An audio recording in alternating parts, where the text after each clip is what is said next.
We are going to begin our program today with our inauguration session.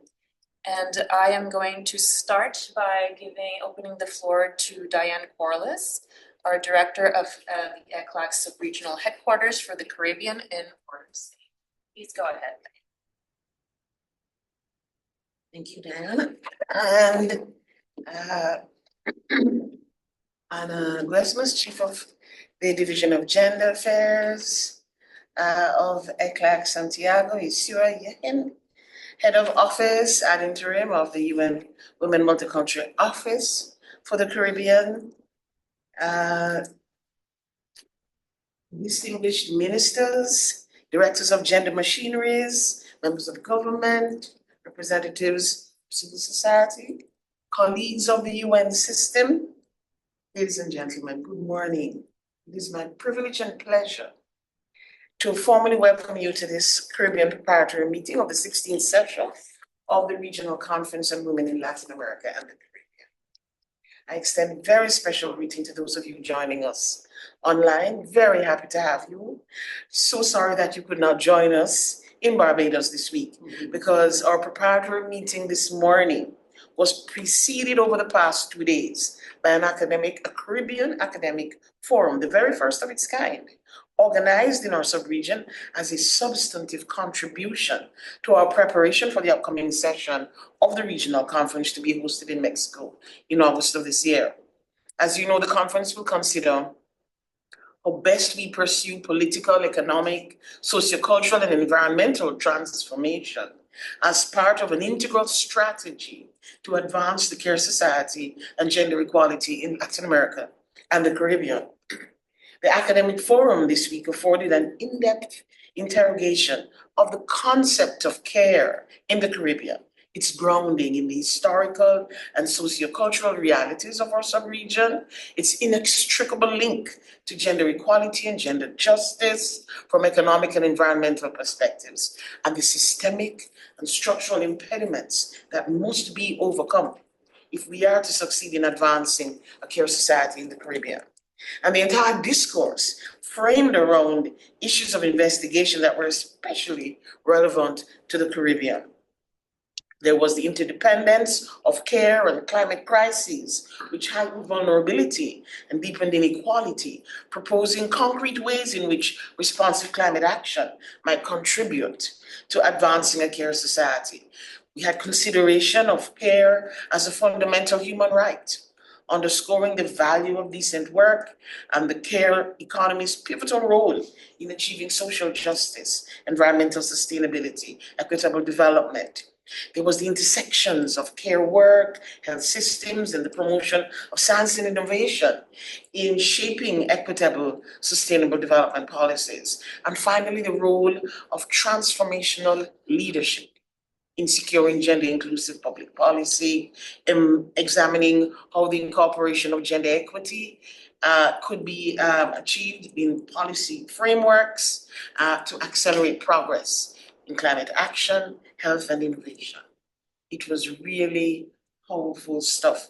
And I have once again to congratulate and pay tribute to Anna and her team from the ECLAC Division of Gender and all the co-organizers, particularly Cecilia and Isua, the team from UN Women, the UE Institute of Gender and Development Studies, all assembled a phenomenal group of dynamic, articulate, purposeful scholars from academic research institutions across the region to wrestle with the concepts and ideas using workout sessions to give clarity to the concepts and to ponder practical ideas for strategic intervention to advance a care society in the Caribbean. It was truly awesome.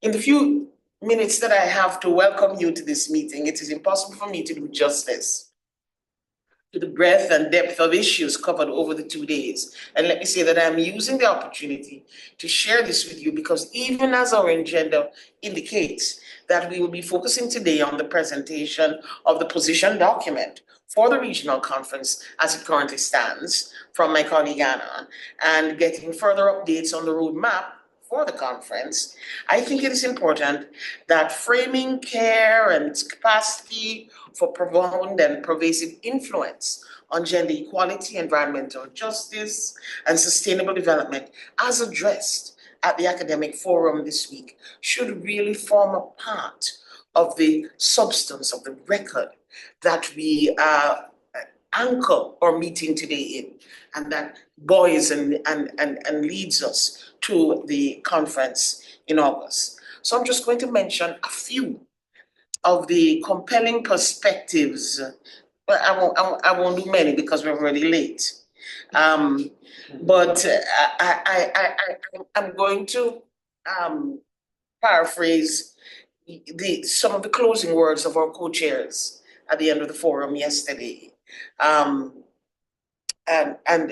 it was, I believe, Dr. Mwazi says, and I quote, "Care is inseparable from the subregion's pressing priorities: decent work, economic justice, climate resilience, health, education, migration, social protection. Care is both relational and systemic, rooted in community, kinship, and collective practice, but equally demanding a robust public policy, state accountability, data systems, and sustained financing. To build the care of societies is to disrupt inequality and reclaim what has been rendered invisible, to center humanity in our systems and structures." A couple of points. Care is foundational.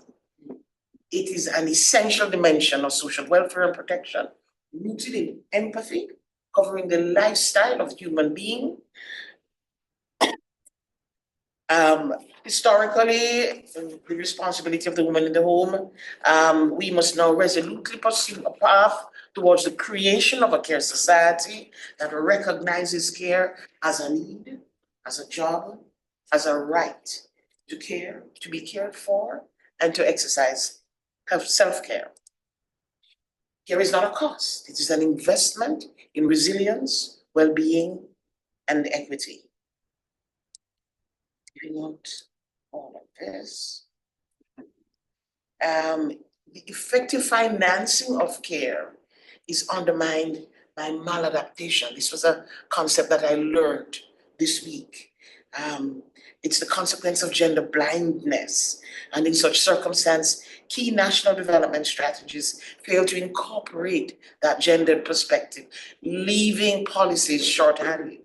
So we need to develop and finance comprehensive care systems that take fully into account the gender perspective. And finally, accessing the right to care will require systemic change, changing behavior, changing cultural norms. And I thought this was a most powerful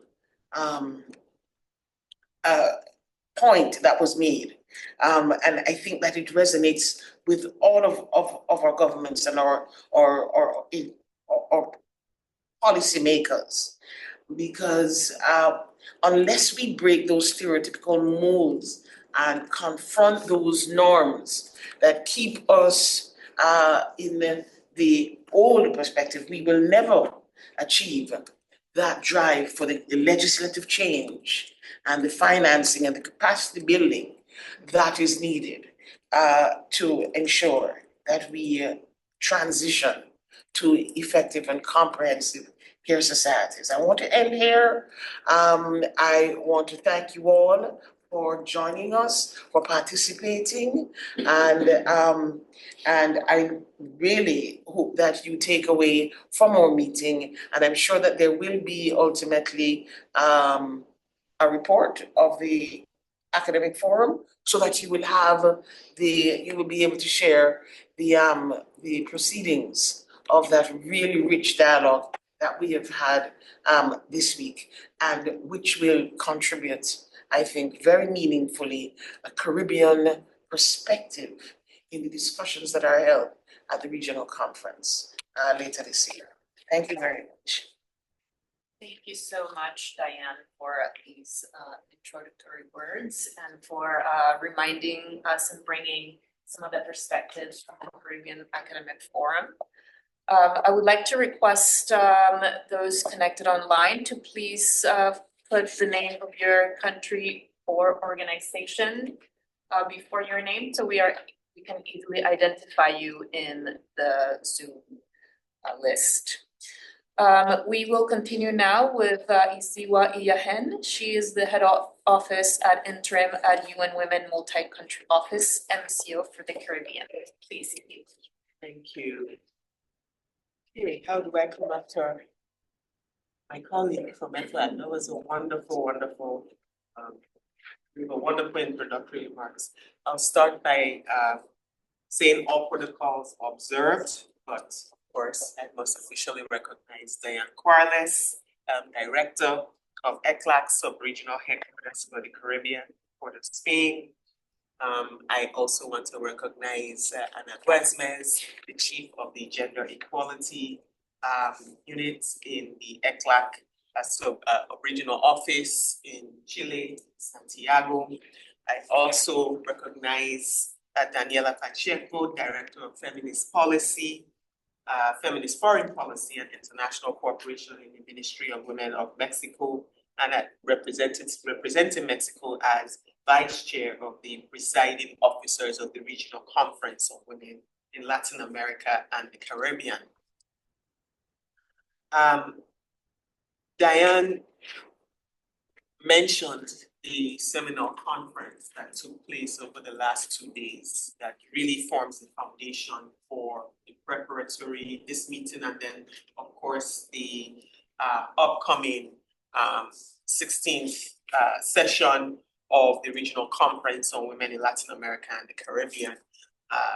She gave an excellent overview of the academic conference, and so I won't repeat all of that except to say that there is a reason why SDG 5, target 5.4 was escalated in importance in the SDG framework and the global goals, and this is because it is recognized as a structural barrier to gender equality and women's empowerment. So firstly, I would like to highlight the crucial role of the Caribbean in advancing gender equality and care policies. Caribbean feminists such as Peggy Antrobus, Jocelyn Messiah, and Daye Rhoda Reddock, among others, noted the structural barrier of unpaid care to achieving substantive gender equality.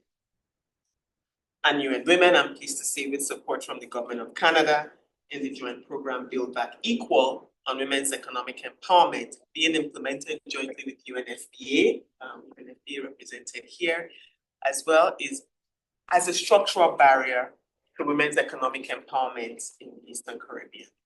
And I place emphasis on this project because while there may not have been policy advances or recognized policy advances on care in the same way as we would have seen in Latin America, but we are making advances, and the UN system jointly supporting member states in addressing what, as I said previously, is a structural barrier to women's empowerment.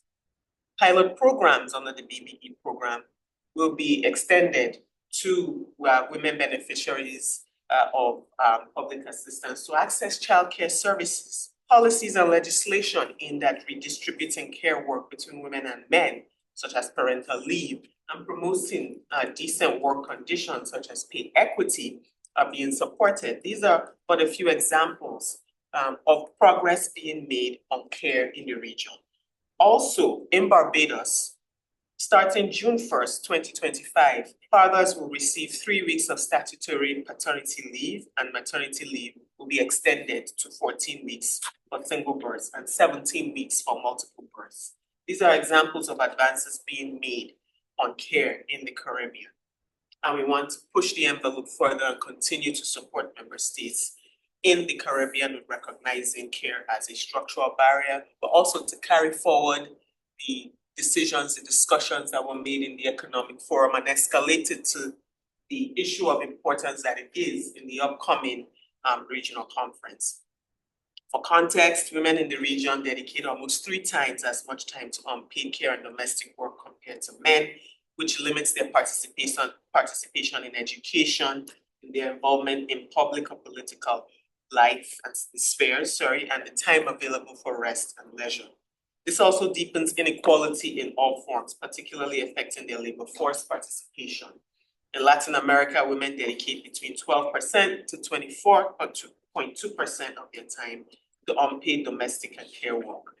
And for men, this ranges from 3% in some countries all the way to about 12% in other countries. In Barbados, for the first time, Barbados produced data on this indicator on SDG 5.4.1 on unpaid care and domestic work, and it was confirmed that Barbadian women spend nearly 2.5 times more time on childcare than men, and close to 3 times more performing domestic work, childcare, and adult care combined.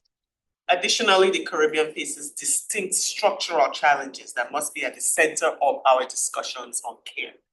Economic constraints, represented by the high level of indebtedness and the limited fiscal space, restrict room for investment in expanding care services. Climate vulnerability is an issue that we cannot ignore. Environmental degradation increases care burdens, particularly for women in rural and other communities as well. Social inequalities, racial inequalities, income inequalities.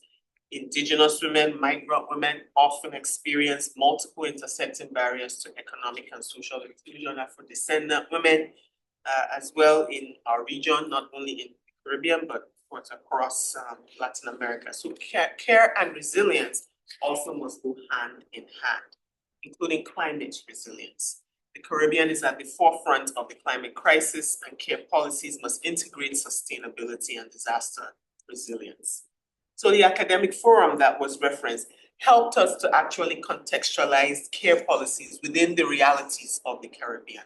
It allowed us to co-create solutions that are not only effective, but culturally and territorially relevant. The issue of territorialism, again, is another concept that we have to increasingly familiarize ourselves with in the Caribbean. Essentially, it means that we have to understand the differences by geography. A woman living in rural Guyana will experience life, and her burden of care will be very different from a woman living in Bridgetown, for example. So this issue of territoriality, which is commonly used among feminist economists in Latin America, is also a term that we want to adopt and actually make more familiar in the sub-region here in the Caribbean. It allows the Caribbean to share their experiences. This is the academic forum. It allowed, I should say, countries to share their experiences and good practices with the rest of the region as we co-create these solutions that will inform the discourse in the upcoming 16th Regional Conference. The academic forum also provided a critical space to analyze the multiple dimensions of care and to promote concrete actions, the intersectionalities, which I will repeat. Diane mentioned that these policies, care policies, must reflect the diverse realities of women, and ensuring that the solutions are context specific. And we recognize that there must be specific and contextually designed needs for each territory, each country in the region. So the care and climate crisis, as Diane mentioned, are interconnected. It requires policies that address gender, obviously, migratory pressures, which have always been a reality in the Caribbean, but even more so now. It must demand more of our environmental policy and promote environmental justice as central to all of this, and also social protection, access to social protection. Also, we need to recognize caregivers, both paid and unpaid, as key economic actors and ensure decent working conditions, fair wages, access to social protection, and the right to collective bargaining and to social dialogue for all caregivers is crucial for building an inclusive care economy. We need stronger regulatory frameworks that position care as part of an economic growth strategy that creates jobs, that enhances well-being and has positive impacts on GDP. As limited as I'm sure Diane would agree with me on this, there's been a discourse in the region on the appropriateness of GDP in the context that we're in the Caribbean, but nevertheless, positive impacts on GDP and tax revenues and in reducing gender gaps in labor force participation. So we must also continue to push the universal recognition of care as a human right at all levels of governance, the right to care, to be cared for, self-care and collective care, as Diane would have mentioned. Thirdly, we want to, and finally, we want to take the opportunity to reflect on the significance of the moment that we are in, which is the 30th anniversary of the Beijing Declaration and Platform for Action within this framework of the 16th Regional Conference of Women. 30 years ago in Beijing, countries adopted the Beijing Declaration and Platform for Action. They committed to gender equality in rights, in opportunities, and access to power and security for women and girls worldwide. They outlined and agreed to measures in 12 critical areas of concern, spanning poverty, education, health, violence, and others, institutional mechanisms for women's advancement, which are critical to ensuring the gender mainstreaming imperative in our country. So we need to understand that national gender machineries must be empowered and to reflect the vision in Beijing to really drive the effort to ensure that all our policies are gender responsive and that we don't have that maladaptation that Diane would have mentioned earlier. So a few weeks ago at the opening of the CSW, 69 member states adopted by consensus a political declaration that reaffirms the commitments of the Beijing Declaration and Platform for Action. The declaration stressed the need to uphold all human rights and fundamental freedoms of every woman and girl without exception. And among other important issues, the political declaration underscored the importance of eradicating poverty in all its forms, including through ensuring women's and girls' rights to education, particularly in STEM fields, and by increasing public investments in care systems. This has profound implications for our region. Our current reality demands that we address care from an intersectional and inclusive perspective anchored in human rights, ensuring that no one is left behind, while considering the diverse realities that women face in their respective countries and in the region. So to conclude, I want to emphasize the importance of ensuring that this sub-regional preparatory meeting is not only a space for reflection, but also a call to action. The conclusions and recommendations that emerge from our discussion will be fundamental in shaping the final outcome that we aim to achieve at the 16th Regional Conference of Women in August 2025 this year. So this moment represents a critical contribution to building a care society, a society that effectively addresses the care crisis, but while promoting an equitable, just, and sustainable society for all women and girls and boys. Thank you so much, Isiwa, for highlighting some of the key issues in the Caribbean.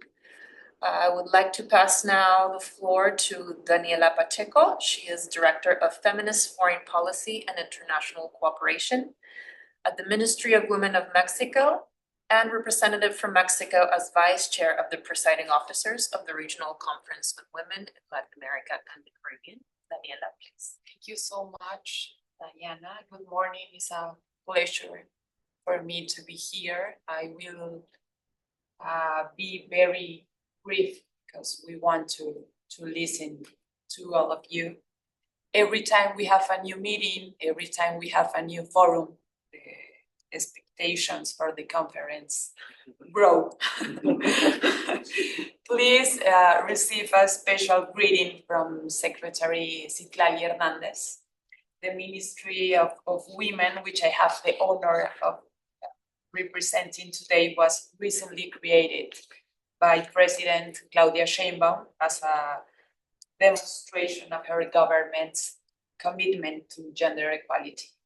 The fact that the conference is being hosted for the first time by a woman president, one who is deeply committed to women's rights, is a historic milestone. The President Sheinbaum always says the poor people come first, and among the poor women come first. and she has made this a hallmark of her government. This year was declared the year of Indigenous women, and additionally the year dedicated to the Care Society, which has become a primary objective of President Claudia Sheinbaum's government. Additionally, 30 years after Beijing and 50 years after the first Women's Conference, which took place precisely in Tlatelolco, Mexico City, it's truly exciting to develop the conference in Mexico. There is a strong governmental commitment from Mexico to ensure its success, but above all, to go beyond institutional spaces and achieve a long-term action plan that involves new generations. Thank you very much, especially to ECLAC and the authorities of Barbados. The participation of the Caribbean has been and will continue to be essential for the success of the conference. All of you can count on Mexico in this exciting journey. Thank you so much.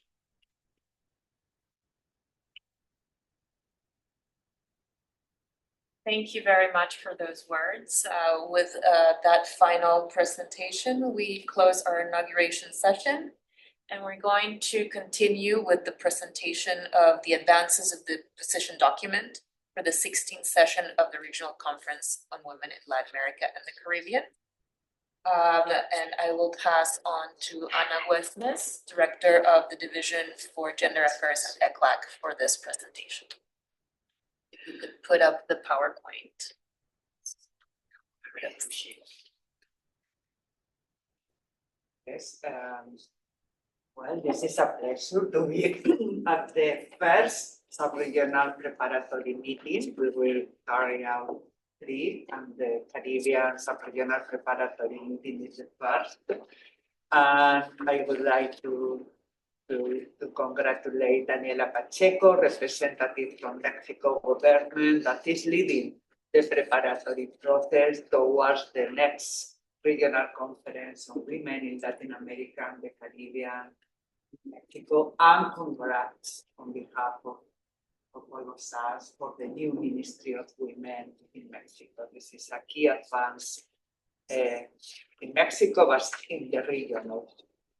Thank you to Jeffrey Williams, that is the Permanent Secretary in the Ministry of People Empowerment and Elder Affairs of Barbados, that is now the country that hosting this meeting. I would like to say hello to the ministers and high-level authorities of the machineries for the advancement of women that are with us today.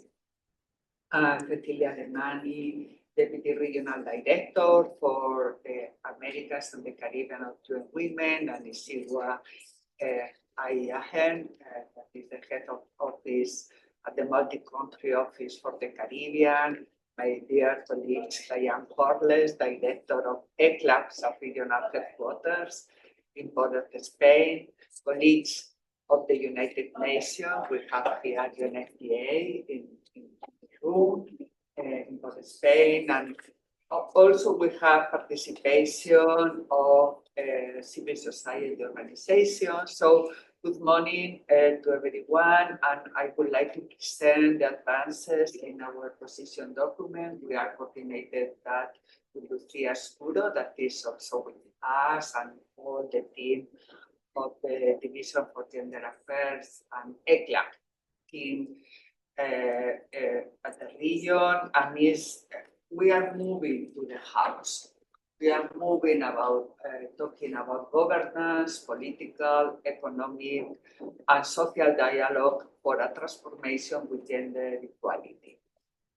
As you know, ECLAC prepared the position document that we sent at the regional conference, and the region has extensive experience in generating agreements oriented towards gender equality and human rights on a permanent and regular basis. And in the last 50 years, we are the only region around the world that have this intergovernmental forum that is the Regional Conference on Women, no?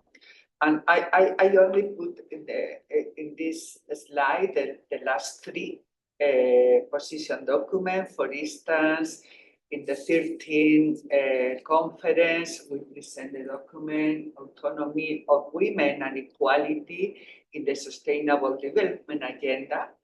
In this occasion, we propose the notion of women's autonomy in three dimensions and interrelation between them. And this is a very important framework for the region: economic autonomy, physical autonomy, and autonomy in decision-making.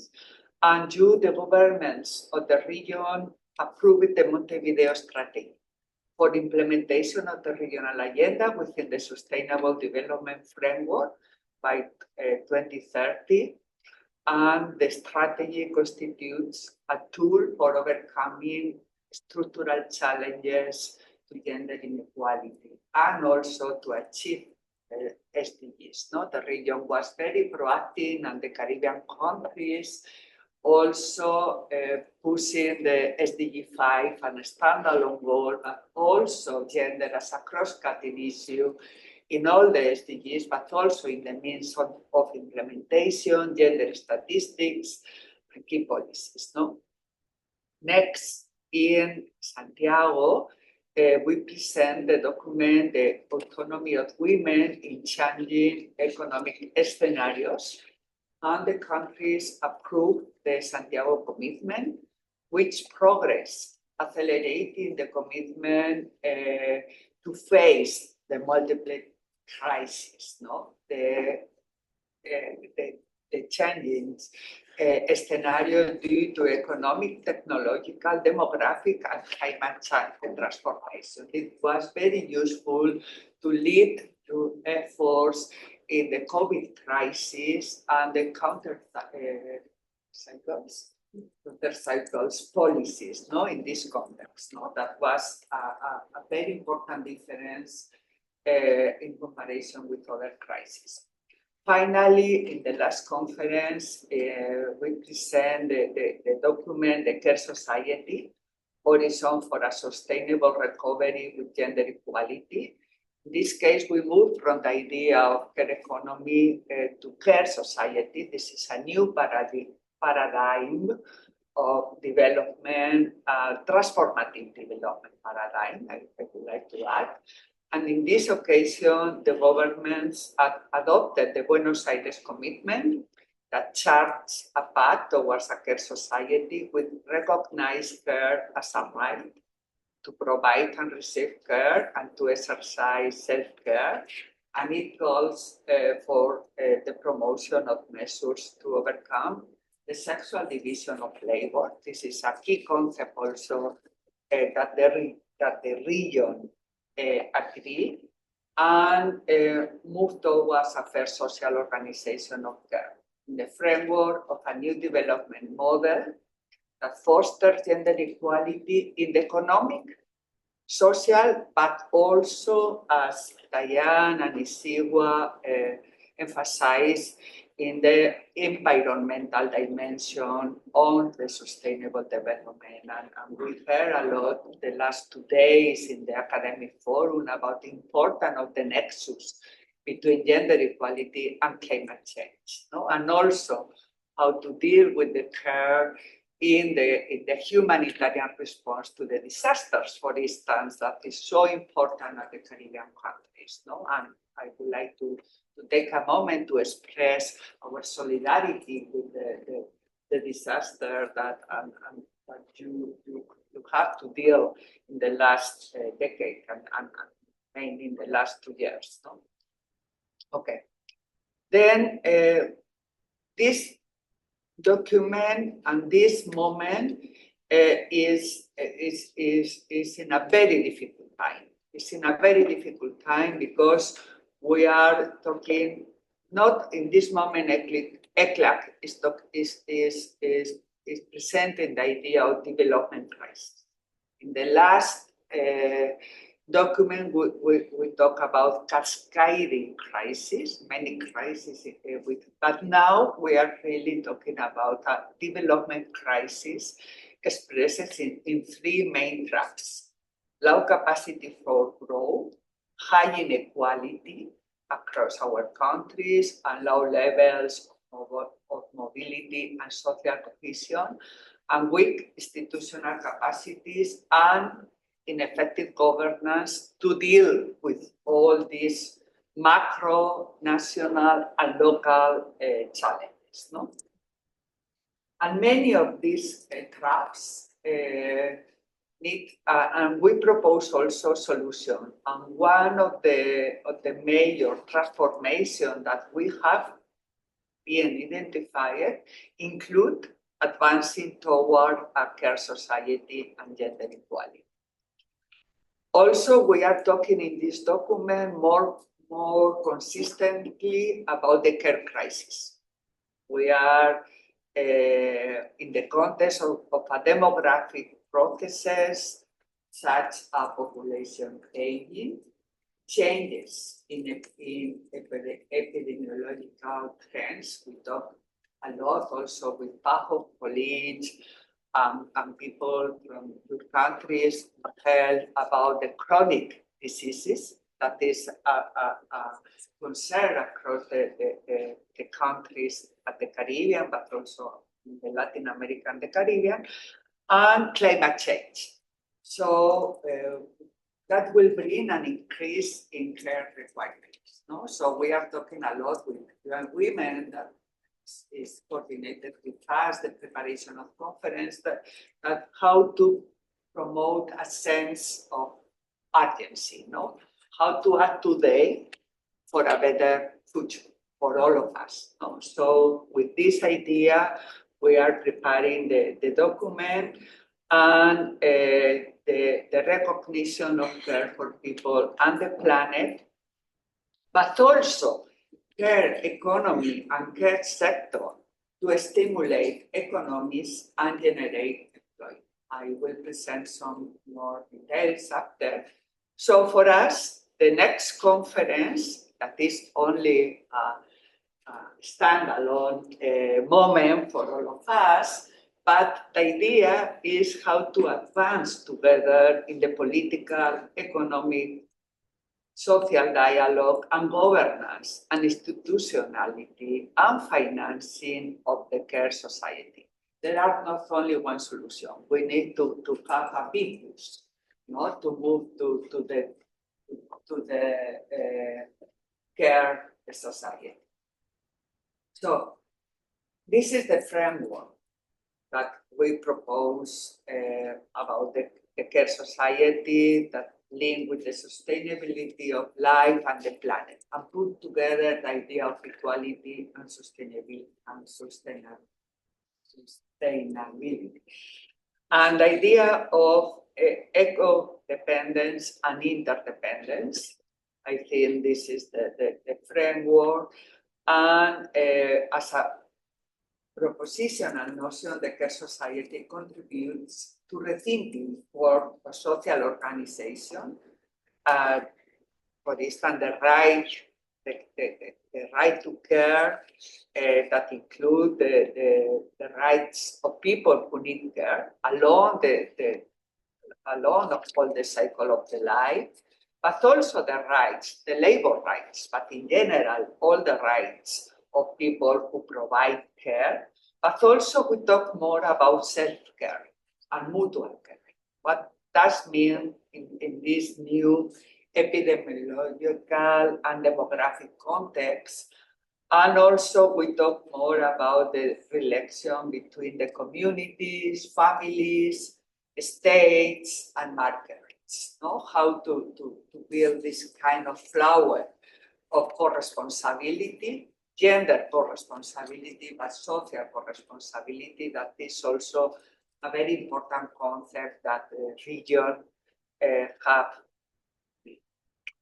In the next slide, we present the 5 chapters. We organize the document in 5 chapters. The first one focuses on advances at a multi-scale level in the recognition of care, highlighting the global, regional, national, and local level. And we analyze the role of the region. And let me say that congratulations, because the region was a leading region that moved this agreement at the global level, but also in national policies. It's not enough, but we are moving towards this new paradigm. The second one analyzes care as a need, as a work, and as a right, presenting regional statistics and the link between the care economy and social, economic, and environmental development. The third chapter explores how care policies interrelate with other sectoral policies. Not only the protection, the social protection policies, health, education, labor policies, but also with the economic migration policies, financing policies, and macroeconomic policies also, no? And we talk more in this report about the time. It's not only about services and systems, it's also about the time and resources, no? And as well policies that will allow for the redistribution of care work and identifying the resources and financing needed to move towards a care society. We are talking in a context of high level of depth in the region with limited fiscal space. So the idea is how to move and accelerate the implementation of these policies in this context. Chapter 4 is innovative, because this is a new thinking in ECLAC, the perspective, no? How to deal with anticipatory governance, no? Addressing future care challenges, such as economic and productive transformation, demographic shifts, and aging, migration, and climate crisis, emphasizing the need for comprehensive policies. And finally, the last chapter, and we talked a lot last year in the presiding officer meeting, we talk more about the house. We know very well that this is a structural change. We will need probably many years to achieve to our common horizon of care societies and gender equalities, but we need to talk more about the house.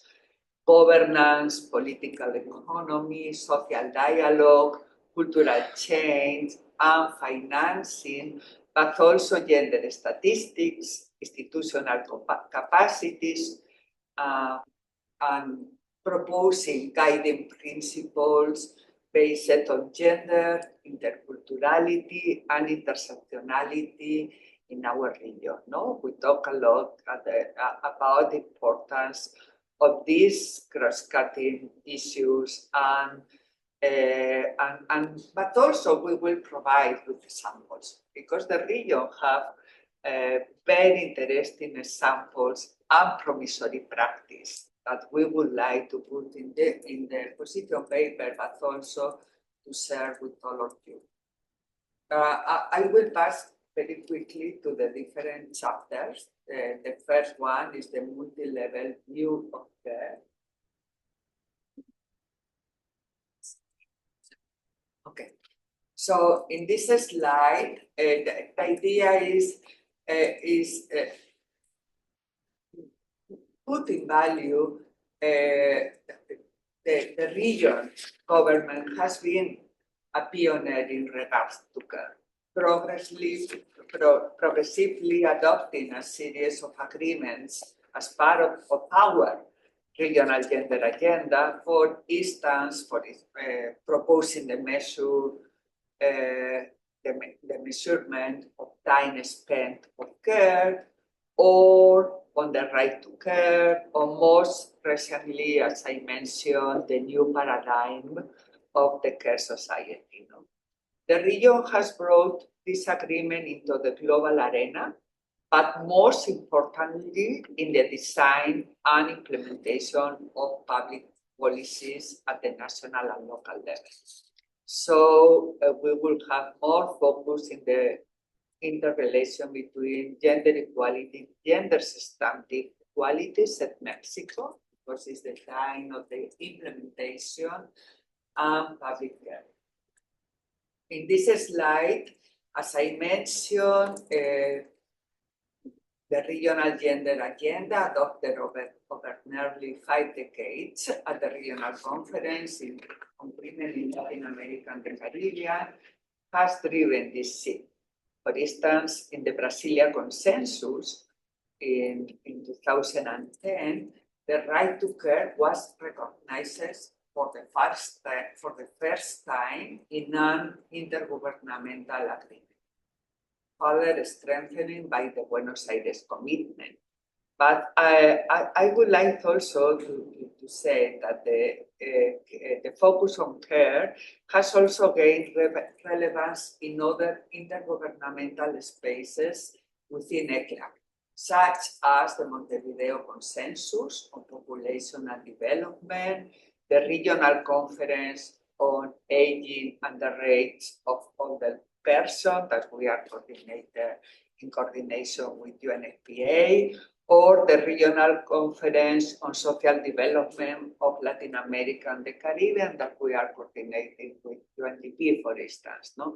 So this meeting reflects a growing consensus on the need to address care as a pillar for sustainable development.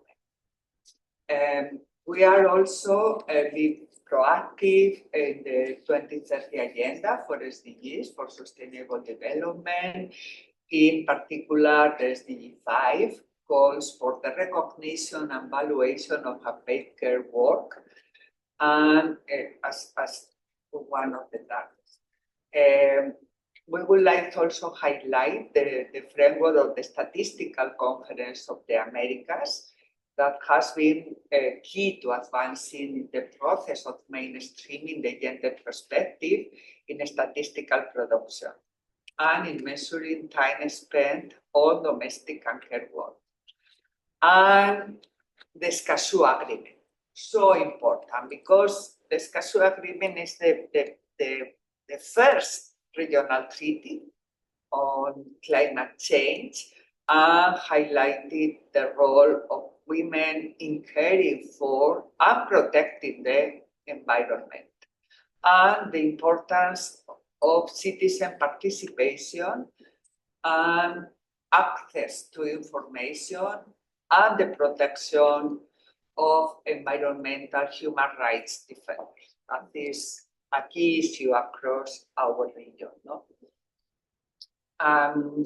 Finally, and the Forum of the Countries on Sustainable Development, and we will have next week the forum at ECLAC, the importance of promoting plans for a care society. No?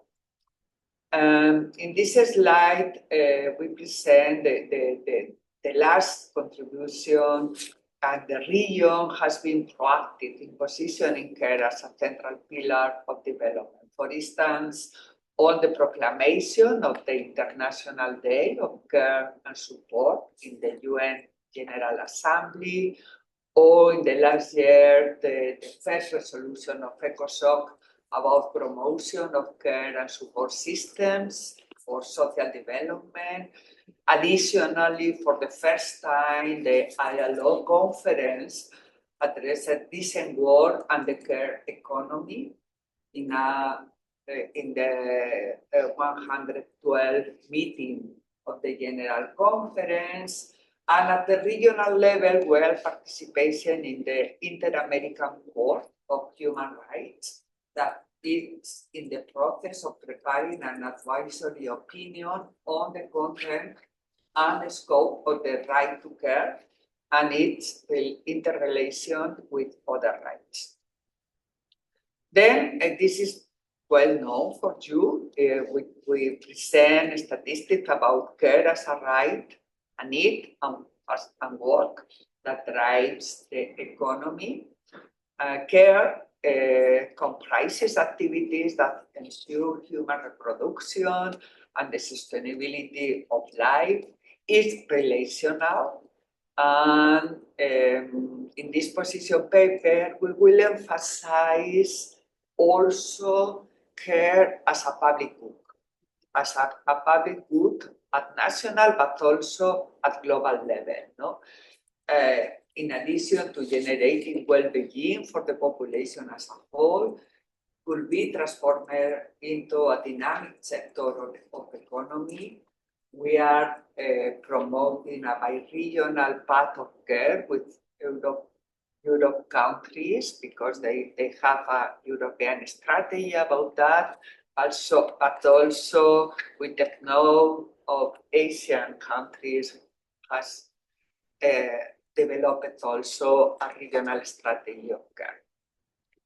And in this slide, we document that the growing demand for care for older persons in addition to unmet childcare needs. So this is the data about the care crisis, and we alert about the population over 65 years old in Latin America and Caribbean will double next week, in the next 25 years.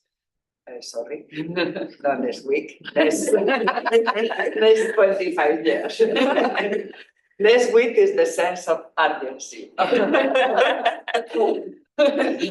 And the region is initiating processes of aging, with aging. This is a new concept that we are working also with CELADE, with the division of population, that imply new demands and specificities of care. No? But care is also a work. No?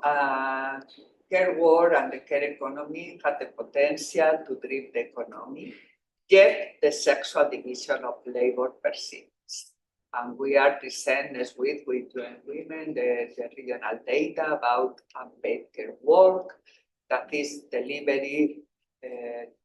delivered mostly by women, but also, as you can see in this slide, people employed in care-related occupations across the health, education, and paid domestic work are mostly women, performs tasks that require knowledge and skill with low social recognition, despite being essential.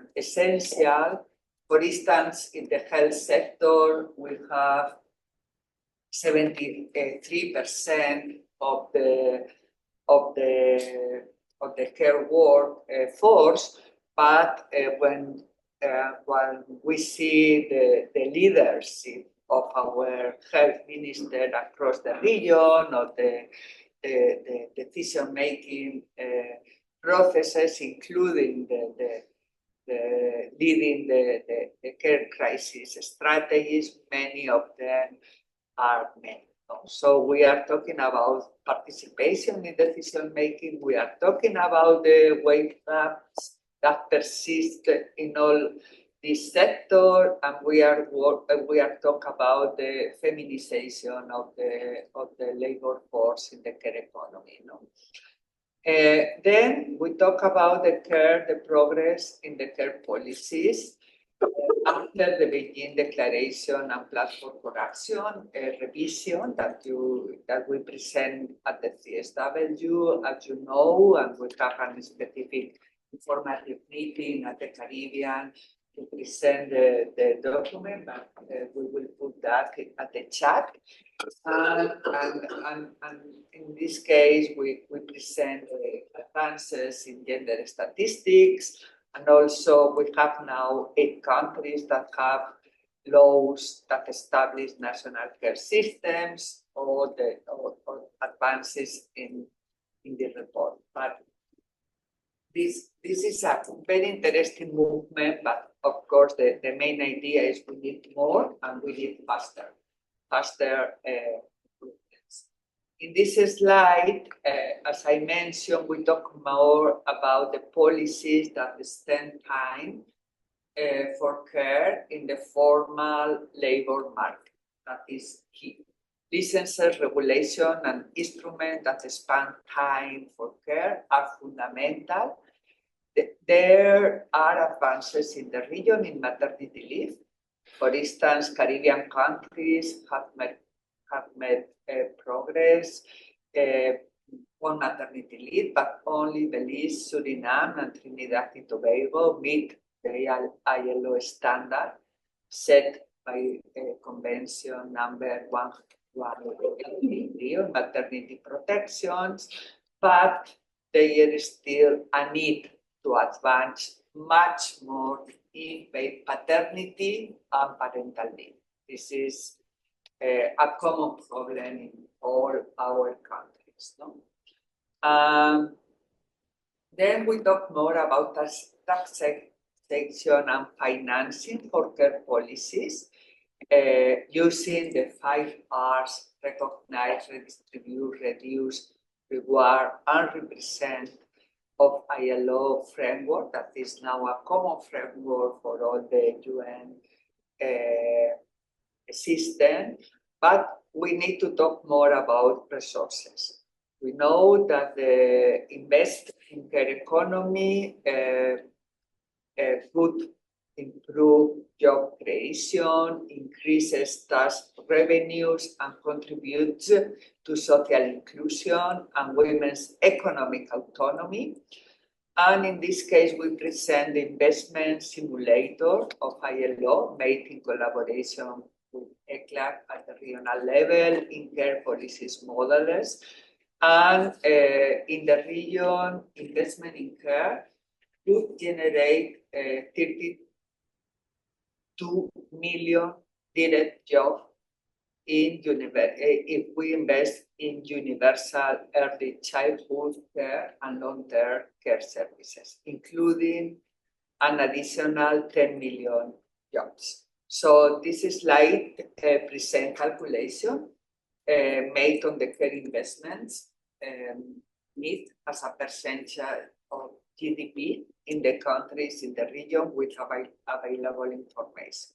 So our main idea is national resources are really important to deal with these challenges, but also we need to talk about the international architecture as the region has been doing the last, and I would like to recognize the Dreamstone initiative, but also the regional taxation collaborative platform and other ideas to innovative investment, because we need to take under responsibility the importance of financing for care policies.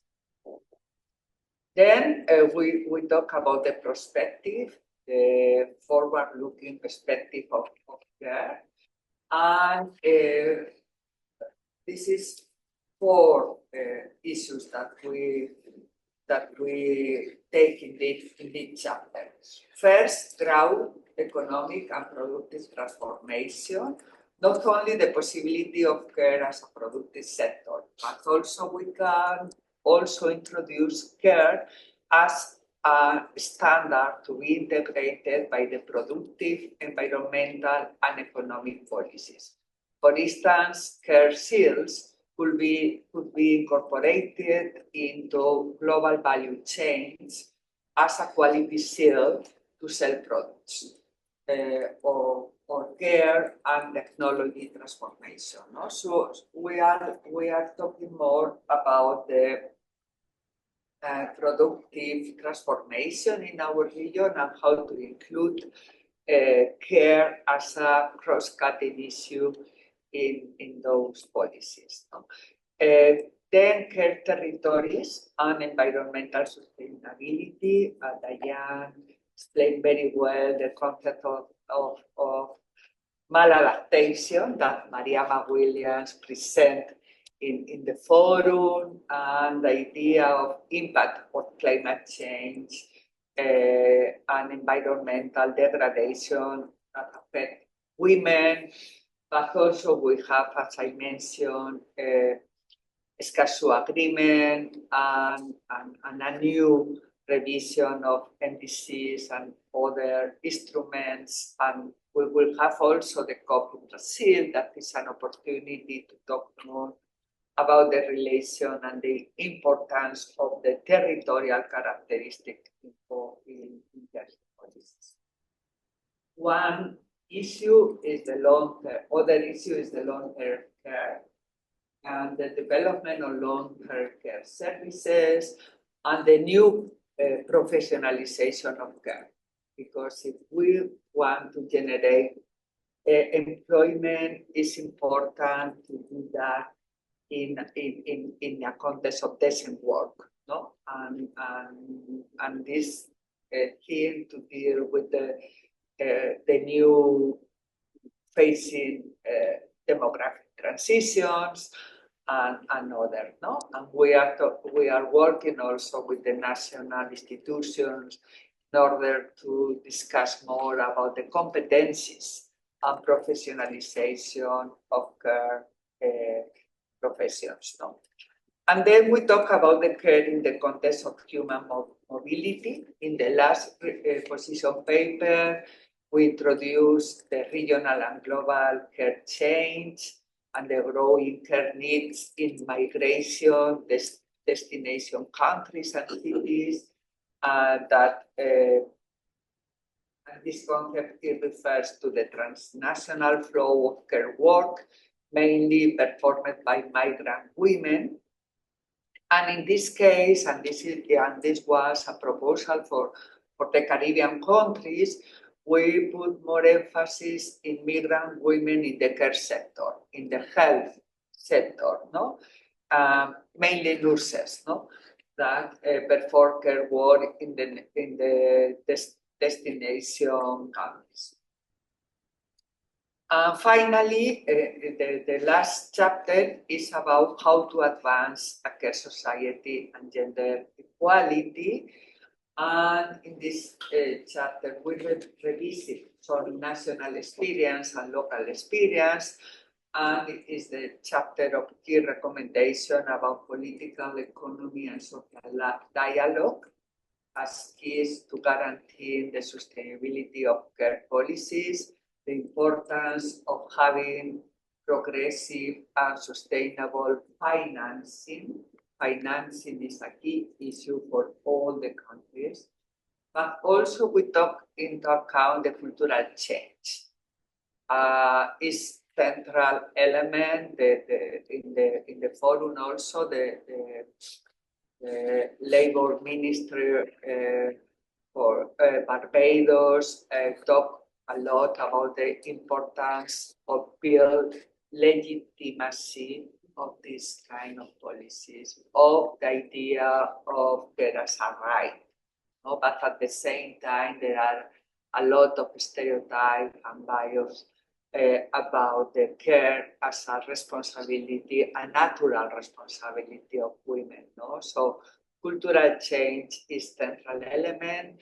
Also, Mexico asked us to include the perspective of indigenous background and the recognition of the knowledge, of the traditional knowledge of the Afro-descendant and indigenous people across our region. So we are talking more about cultural change. Also, we talk about the strength of top capacities, technical, operational, political, and prospective in the new generation of care policy that engage a lot of ministers in each country, but also at the regional and global level. For that, we are talking a multi-level approach. No? Measures and gender statistics. This is a key issue that the region are thinking in the last 50 years, I think. and the role of the national mechanisms for the advancement of women, no? And how to ensure that policies are built from a transformative gender perspective. Finally, this is the call from our executive secretary, Jose Manuel Salazar Sirinach. The care society is the horizon we must strive towards. Overcoming development hubs requires deep transformation that can only be achieved through intergenerational solidarity, strategic investments, and regional cooperation. Promoting a care society calls on us to act and build a more inclusive, productive, and sustainable future where the well-being of all people is at the center of our policies.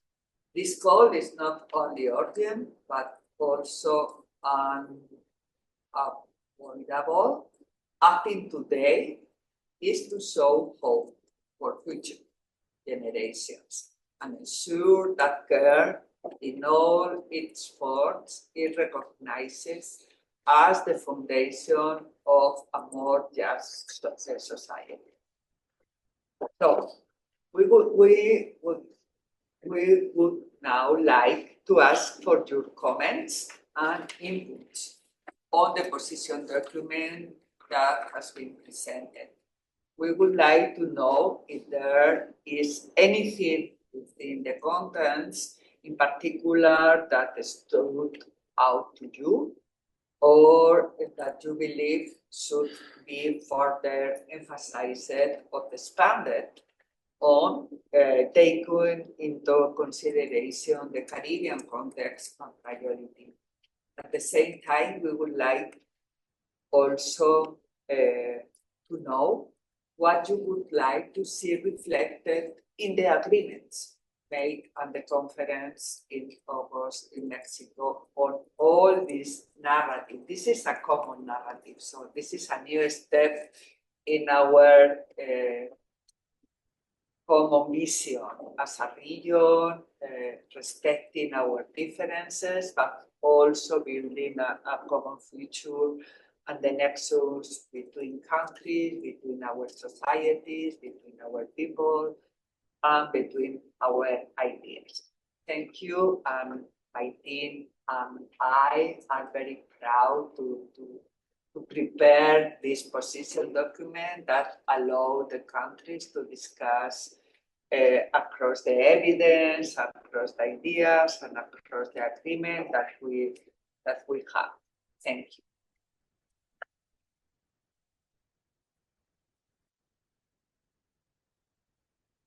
Thank you very much for the presentation of the position document. We are now opening the floor for a general discussion. We ask that the delegations that want to speak during this segment, please raise your hand so we can identify you. We will have 3 minutes per each delegation to make their remarks.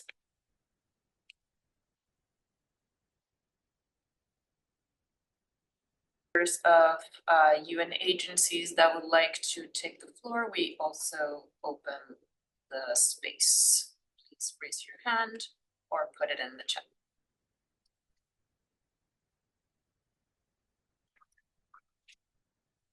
And the host says so. Yes. I don't want to put member states on the spot, but I'm seeing countries that are active in the program that I just mentioned, who are actively working on policies and programs related to the care economy. For example, I am seeing St. Lucia, I'm seeing Grenada,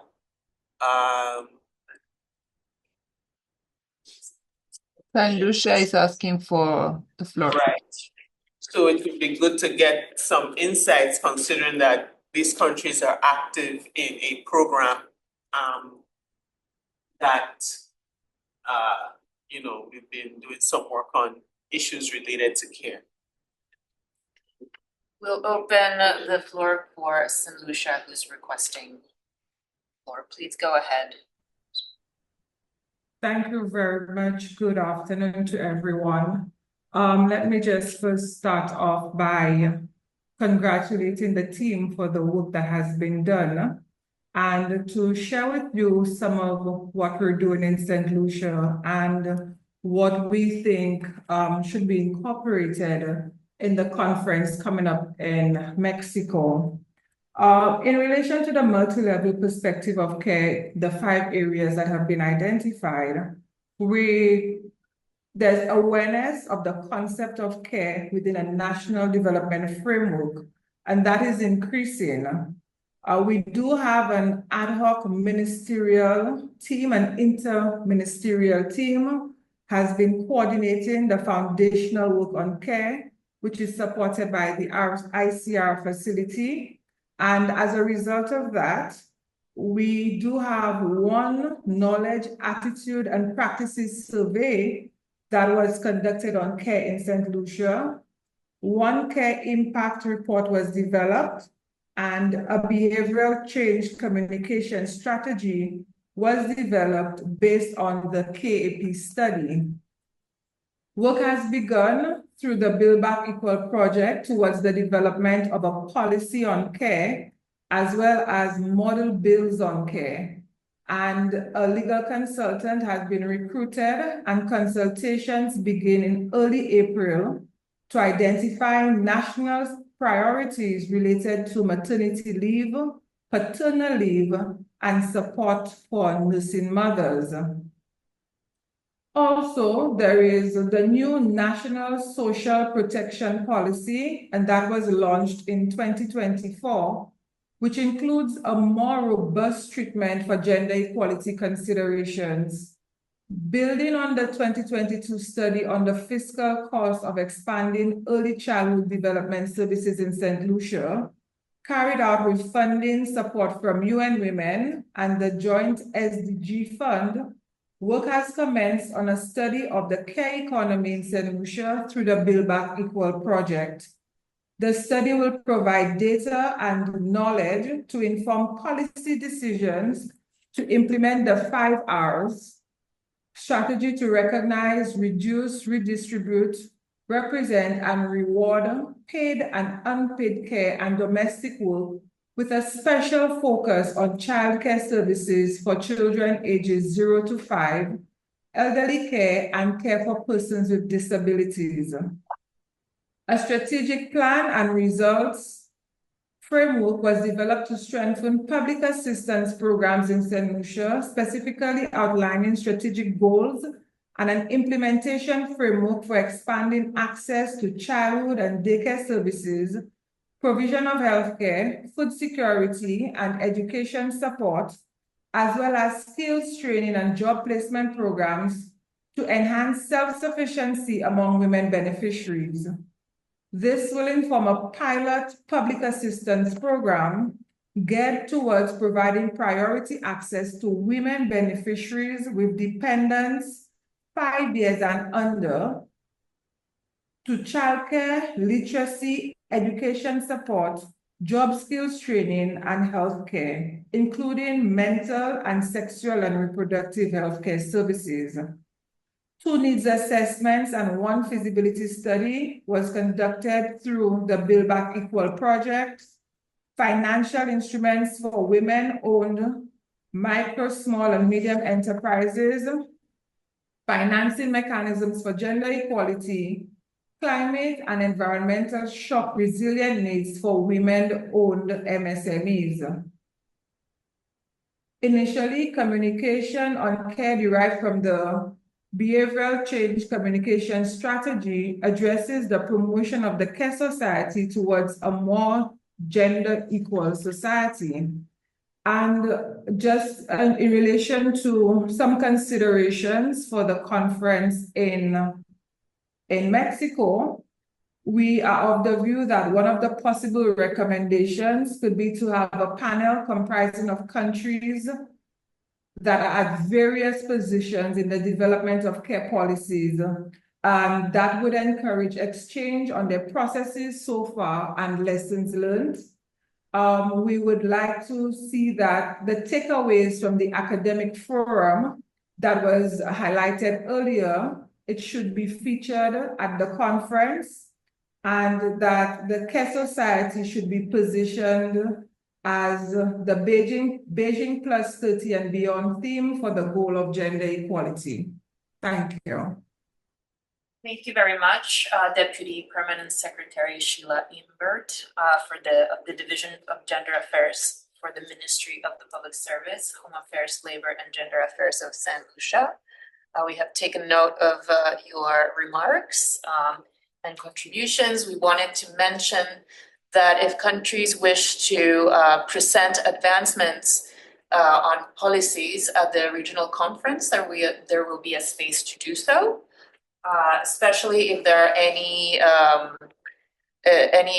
any progress on policies or laws since your most recent report to Beijing Plus 30. So there will be a space for that during the conference if you wish to bring those remarks as well. I will open the floor and see if there's anyone else who would like to make an intervention. If your hand is not working, there is a button that says more. It's a bit hidden in there if you're having trouble, but you could also put it in the chat. Are you hearing me now? Yes. Please go Okay. ahead. So I was just asking a question as a follow-up to Care. When Ishana was presenting, she spoke about, I think it's Barbados, and she said that they have working on their paternity leave, and it was 14 weeks for a single and 17 weeks for multiple. Yes. Something, right? Okay, I'm trying to understand what is multiple, meaning multiple children at once. What is the multiple? I'm just trying to put it in context of ours. So I'm trying to understand what is the multiple? What does the multiple refer to?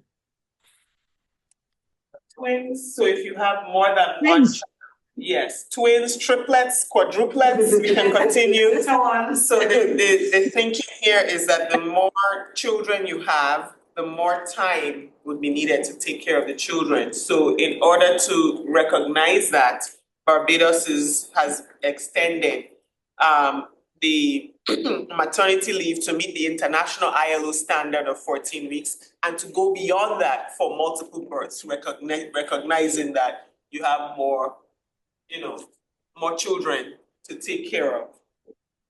Okay, that's it. And the other thing, this 14 and 17, these are paid leave. Yes. Because I do recognize that a lot of countries, they will approve paternity leave, but it's not necessarily paid. So let me clarify, this is maternity that I spoke about. Maternity, right? Yeah, maternity. So for paternity, paternity in Barbados, by June 1st, fathers will receive 3 weeks of paid statutory paternity leave. For maternity leave, they are going to the international standard of 14 weeks, which is the ILO recommended standard. And then they will get 17 weeks if they have more than one child.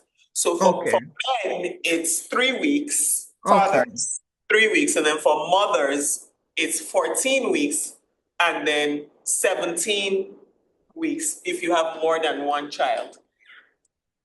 Okay. So I was more speaking to the length of the paternity. Sorry. So I guess I heard that part. So for paternity, but for the men, it's standard. It's 3 weeks. There is no deviation based on numbers. Well, so as of June 1st, it's 3 weeks for standard. Fathers. Yes, standard. So you can't go below that. Okay. Is there consideration for men who have multiple households? Well, I don't know enough about the legislation to know if that is the case, but I'm assuming that, I subject to correction, but I can't speak to that. But that is a cultural reality. Where I'm assuming you're saying, for example, if a man is resident in one house, he has a family, and then in another house, he has another Child, yeah. child, right? That is by Yeah. paternity, not by Exactly. household. Yeah, so it's by household. It's Yeah, by paternity, yeah. no matter And where the household household is, yes. So I, yeah. Okay, because we are asked that question a lot when paternity comes up. Mhm. So that's why just since this form is dealing with it, I thought I'd ask as well. All right. Thank you. No problem. Thank you. Thank you, Ms. Morgan, Coordinator of the Office of Gender Affairs, Ministry of Health and Social Development of the British Virgin Islands. No, I'm not. No, I'm not. British Virgin Islands. No, Turks and Caicos. Safe Turks House and Manager. Apologies. Mhm. I would like to open the floor to any other questions or concerns or interventions or remarks. So I think she's been shy, but in Grenada, we are discussing, we being UN Women, and the Ministry of Labor will soon be signing an MOU to address model bills in the care sector, which would also look at the maternity, paternity leave, because the maternity leave has not reached, as was presented, the international standard of 14 weeks in most countries. The nursing break law, which St. Lucia also spoke of, the Grenada Ministry of Labor has agreed to sign an MOU to work on all of these pieces of legislation that form kind of the panorama of care work policies and legislation in the country. So I also wanted to mention that as well, because I see Grenada. Okay, Grenada is in a training session, so she will send her intervention in written That format. would be fantastic. If we could also ask the delegate from St. Lucia to send us her intervention, we would appreciate that as an input for the document. Any other? Yeah. Oh, yes. Oh, yes, our colleague at UNFPA. I'll just make a quick comment. So the Jane Gibbons, UNFPA liaison officer for Barbados and Eastern Caribbean. And so we appreciate being in this space, especially the complementarities between Beijing Plus 30, ICPD Program of Action. I want to recognize a number of colleagues online as well, a number of our partners from the Eastern Caribbean countries. And I appreciate being in this space because it's also about learning. I'll admit that having come back to Barbados, I started hearing about the care economy from our Madam Head of Office, Isio Ihahen, as part of a I knew about it, but hearing a lot more about it through the joint program that UNFPA and UN Women implemented in Barbados and Montserrat on data and policy solutions. So that was, a little bit. So I was more curious to learn about it. And of course, UNFPA recognizes the importance of the care economy and advocating for gender responsive policies. The question about what resonated from the presentation most for me for chapters 3 and 4 on the design and implementation of public policies, as well as the future in the context of demographic shifts and aging. I think those are areas that UNFPA are most keenly interested in. We are currently supporting the development of a number of sexual and reproductive health policies, also within the context of the Build Back Equal project that UN Women is leading in collaboration with us in the 4 Eastern Caribbean countries. So all of those countries have draft SRH policies, as well as Montserrat as part of the joint program I mentioned as well. And UN Women was able to also feed in integrate gender and the care economy into those policies where possible. And with Grenada, UNFPA is supporting the development of a population policy, but through the lens of demographic resilience. So this is ongoing work, and we have to just be even more resolute in ensuring that the care economy has been integrated into those public policies. In terms of the upcoming conference, and it was mentioned already, of course, and consider climate change in the humanitarian context in which we are facing the region, addressing gender-based violence emergencies is critical, and I would definitely suggest that is a focus in integrating climate and care economy is something that should be definitely addressed in the context of the conference. But thank you, I'm here with my colleague from UFPA as well. I don't know if she has any additional interventions to make, but we look forward to collaborating further in the lead up to the conference as well. Thank you so much. Thank you very much for that. Yes, we take into account this contribution, and one point that we emphasize also in the position document, and this is a common approach with IPA, UNICEF, Women, and ECLAC, is how to accelerate actions to end child marriage and early unions in Latin America and the Caribbean that have a burden of care also in many countries. Of course, this is part of the violation of human rights that we would like to end across the region and have a very important impact in the development of women, but also in the care partner. It will be also included, and the demographic resilience. This is a concept also very, very interesting. Thank you. Thank you very much. Last intervention, Very last.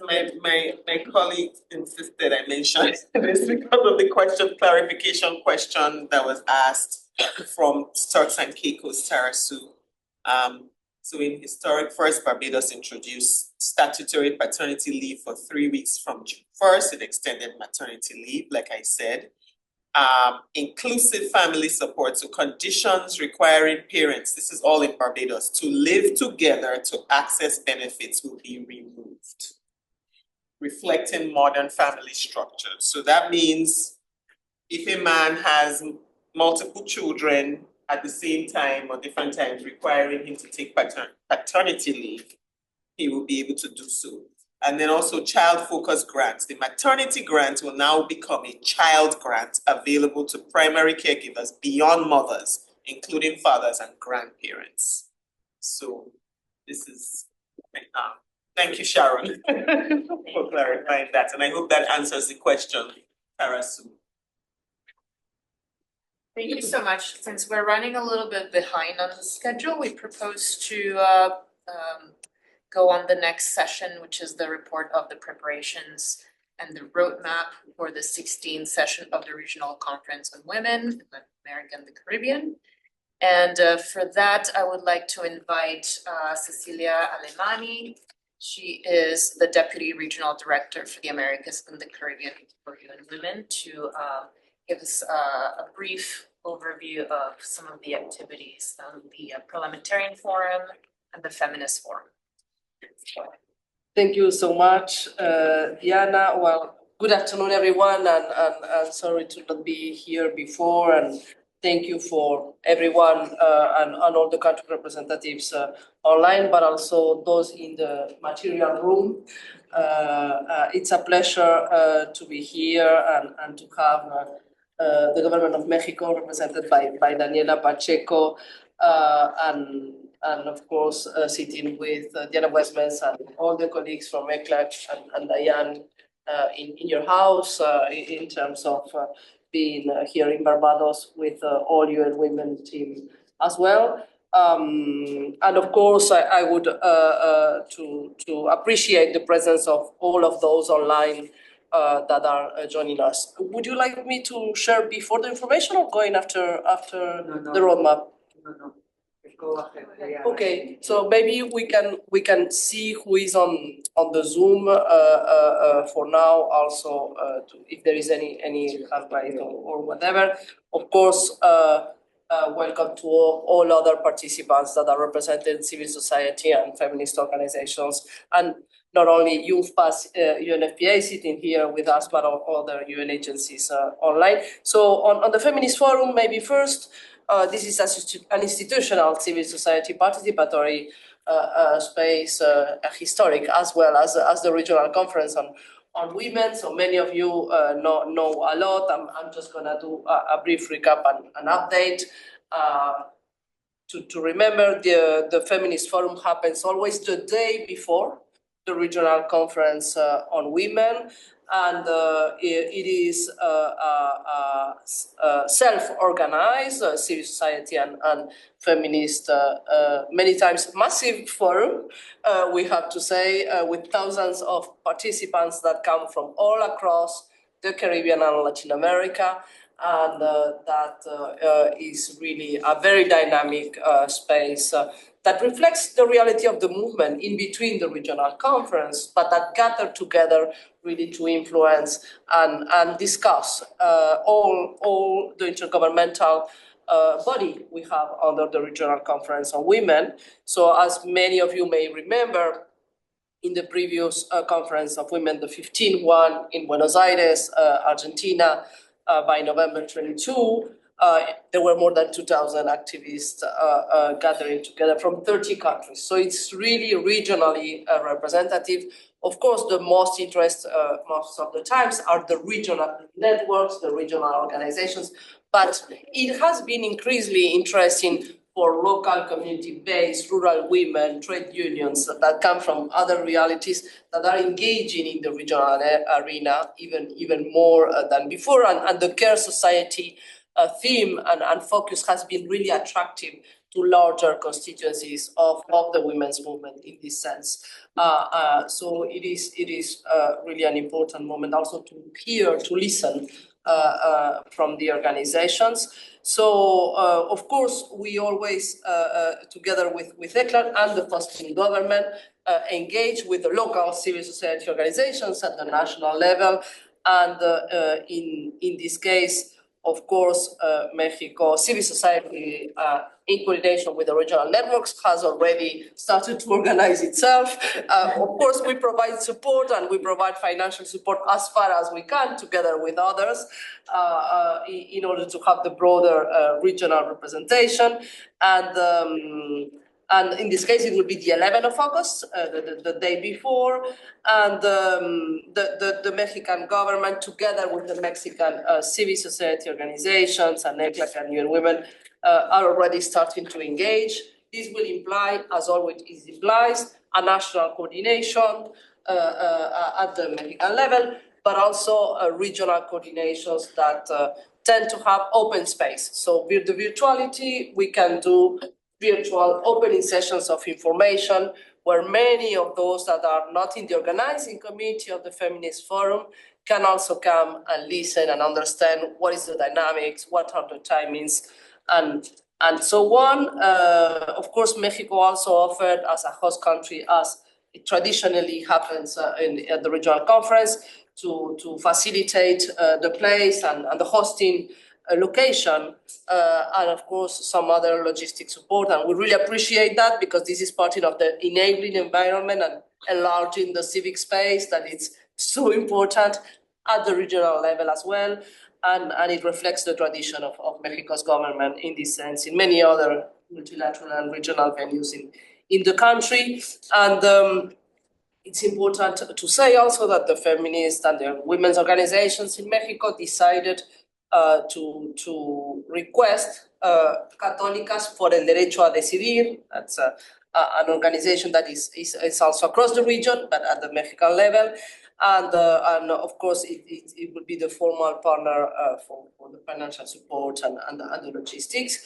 And we just want to reinforce, strengthen here that many delegations, of course, have the possibility, and ECLAC has traditionally supported, encouraged that, and of course as well from UN Women, to integrate civil society organizations within the official delegations when it's possible, because then the accreditation slots we have for civil society are reduced. So we really would like to encourage that, and remembering that these are related but independent processes, because the Feminist Forum is larger than the regional conference. And of course, it mobilizes also a lot of national civil society organizations because of costs and proximity. And it has its own dynamic and agenda, and I self-organized. But having a stronger support for organizations to come to the regional conference, to the official one, also it's a way to support the open civil society space.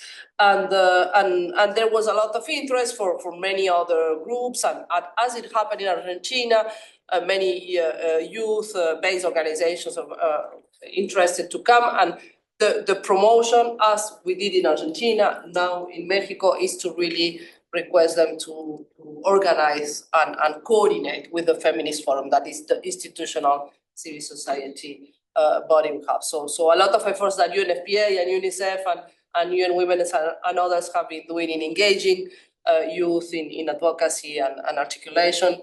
Of course, we expect that they will be really engaging with the Feminist Forum as well. And maybe the second point, and quickly, but also sharing the updates. Since the 15th Regional Conference in Argentina, we did an innovation because the hosting government by then, Argentina, requested to have also the same day, the day before, the first parliamentary forum. And it was a test, but also a success, because we had more than 100 parliamentarians from the whole region. And so in the whole conference really valued this initial pilot, let's say. We did the first parliamentary forum that wasn't official, but by then in Argentina. And now it really came as an agreement from them. So we will have the second parliamentary Latin American and Caribbean Forum that is really a prep activity for the Regional Conference on Women. Of course, again, co-organized with the hosting government and in coordination with the Women's Secretary of Foreign Affairs and the Congress. Because in Argentina, we did it with the National Congress, and same, of course, coming to Mexico as a hosting government. It really allows us to go really in these articulations of the different policy levels we need across powers. And we all know that many of the intergovernmental agreements and also the norms and the policies we may have at the executive level or at the national level require then not only many times, of course, the parliamentary discussion, but also then the budget's approvals, and in order to be able to finance in the case of the priority themes, to finance care systems and policies. So this has been critical. Of course, we listen from the parliamentarians and what are their interests, and we will combine that with also the agenda on thinking on how to plan and forecast and do prospective better in terms of future policies. So this is also in terms of the policy design and the role of parliament's interest, and ECLAC has been a strong role in promoting the future commissions and across the region. And so it's going to be an interesting mix, and for parliamentarians, violence against parliamentarians and parities and women's political participation is always a big concern. We expect that the Caribbean, and that you can also promote the participation of your parliamentarians at the forum. We also encourage to integrate parliamentarians in your official delegations, because this is even going to strengthen more. They don't only own their own space for debate and exchange and share lessons, how they move their own law approvals and law discussions, and how they advance gender equality and care in this case in their countries. Also, what we saw in Argentina is that increasing their participation at the regional conference the days after increased their ownership to advance those reforms in their own country when they were back to the national reality. And maybe just a few points before I pass to Diana again. One, for this time, all the regional parliaments that we engage as part of UN Women mandate, meaning Parlacen, Parlandino, the regional parliament bodies are also interested to contribute in order to really be able that their own mandates follow what is agreed at the Regional Conference on Women in Mexico, and they can build on these regional standards from the regional parliaments. And last but not least, I just would also like to highlight, because we'll come back to that at the CRM, at the regional conference, is that we were also trying to involve as many governments and civil society organizations and women's networks in the regional fund for civil society and regional networks and feminist networks in Latin America and the Caribbean. And this, of course, is an initiative that was born from this space, from the Regional Conference on Women, that the member states and the feminist organizations came to an agreement and we implemented in the past years together with ECLAC. So we will also be really interested to have expressions of interest, engagement in the governance bodies as we had in the past, since we only did two open calls for proposals in the past few years. And in the last one, we received more than 1,000 applications of women's organizations from Latin America and the Caribbean. So there is a high demand. Of course, we will be accountable on that later on the proper process at the regional conference in terms of delivering the full information. But just would like to share that it would be great if more interest or resources also can be put to support women's organizations in the Caribbean. And thank you for the time. Thank you very much for those clarifications and overview. I would like to now present to you the roadmap for the regional conference. If the technician can put up the PowerPoint, I would very much appreciate it. There was a question in the chat. Yeah. So we wanted to show you visually what the roadmap looks like. As you know, the conference will take place in Mexico City, and the theme is political, economic, social, cultural, and environmental transformations as a means of advancing the care society and gender equality. We are preparing all of this, including the activities in the roadmap, under the leadership of Mexico in coordination with UN Women. And I think it's important to note the context in which this is happening. This was mentioned briefly already, but it's basically 30 years after the adoption of the Beijing Declaration and Platform for Action. And it's also 50 years after the first World Conference on Women, which was also held in Mexico City in 1975. So it's a context in which it's very meaningful and lots of milestones have happened. And the roadmap we were going to present to you includes regional, sub-regional activities, and it involves governments, agencies, funds, programs of the United Nations systems, intergovernmental organizations, as well as academia and civil society. And this is just a brief overview. I don't want to stop over this for too long since we're a bit short on time, but basically what we wanted to show you here is the construction of the regional gender agenda since 1977. This regional gender agenda has happened in synergy with global commitments. As you can see at the top, we have the commitments within the region, the Latin American and Caribbean region. And below we have the global commitments, major commitments in terms of gender equality and sustainable development. In the lead up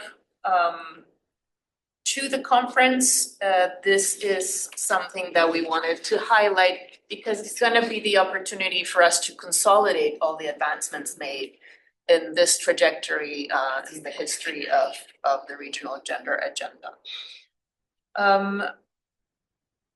Specifically, activities we wanted to highlight for you, the ones in gray that you see to your left are the ones that have happened. we started our preparatory process with the academic forum that took place in Mexico City in August of last year. In December, we had the meeting of the presiding officers, the 66th meeting, which was held in Santiago. We had a preparatory meeting for CSW with many of you who are here today, specifically for Caribbean countries. And the past 2 days, as was mentioned, we held the academic forum for the Caribbean here in Barbados. Today, we're at the sub-regional preparatory meeting for the Caribbean. And there's going to be 2 more sub-regional meetings for South America and Central America, Spanish-speaking Caribbean and Mexico in April, as well as a meeting with specialized agencies for the advancement of women in April as well.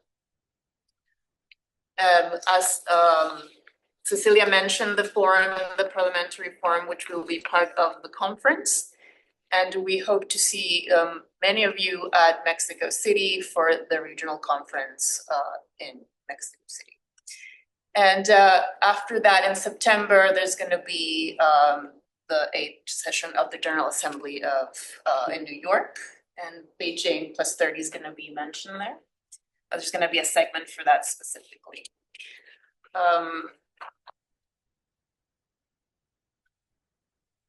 In terms of, we wanted to show to you the provisional organization of work.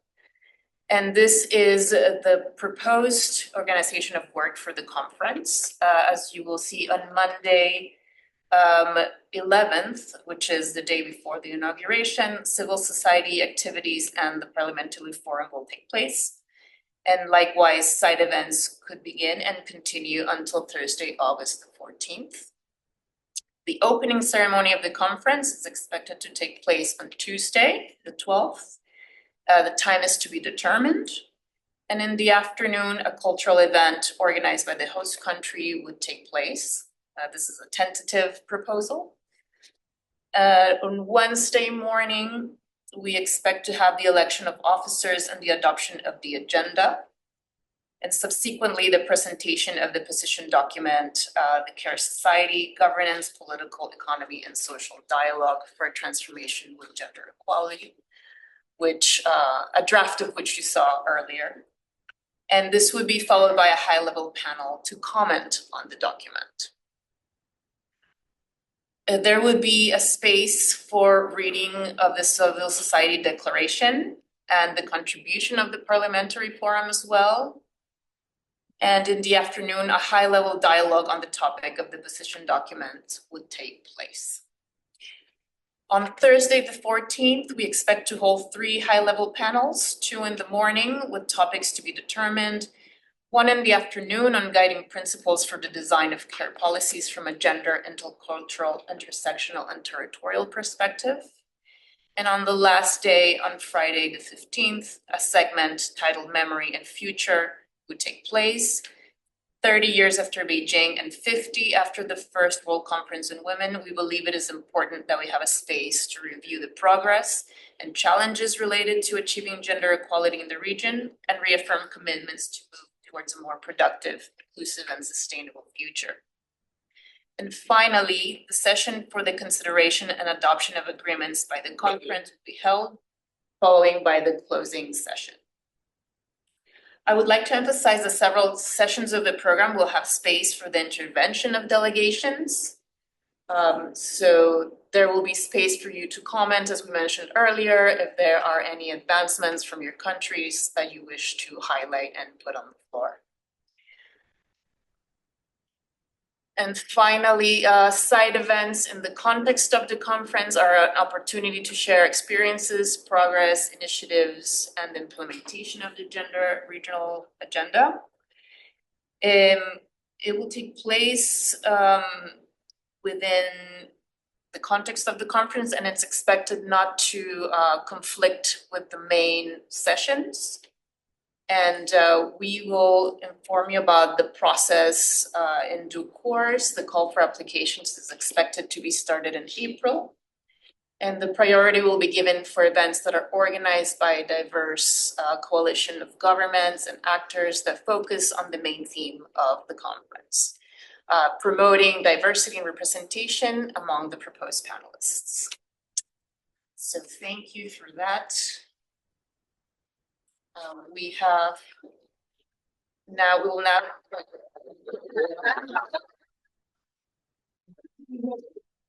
Thank you for that.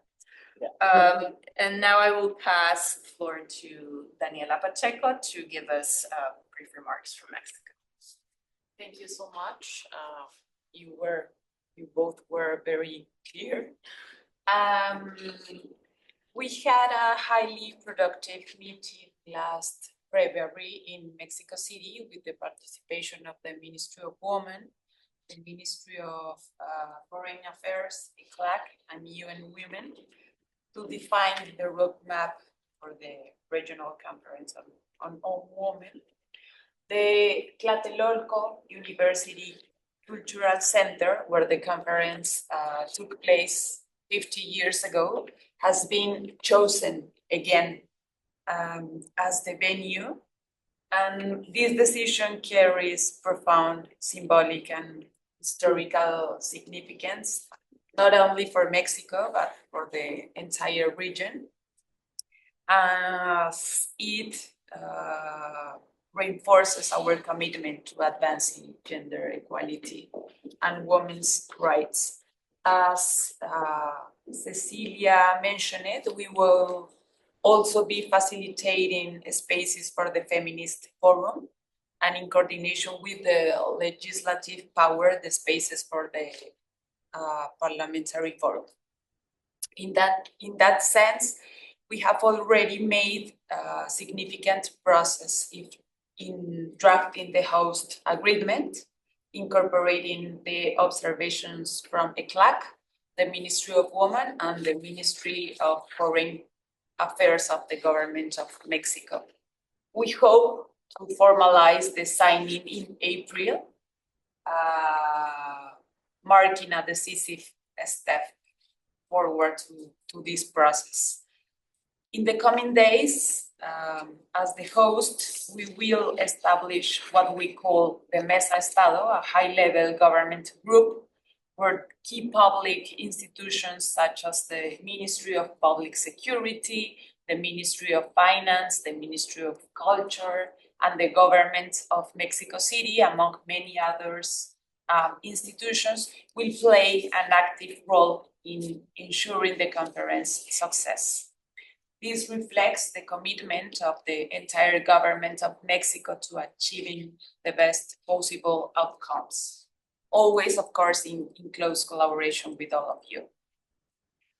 We recognize that this conference is the result of a cumulative process built upon the tireless efforts of multiple institutions and countries, particularly to drive long-term structural transformations.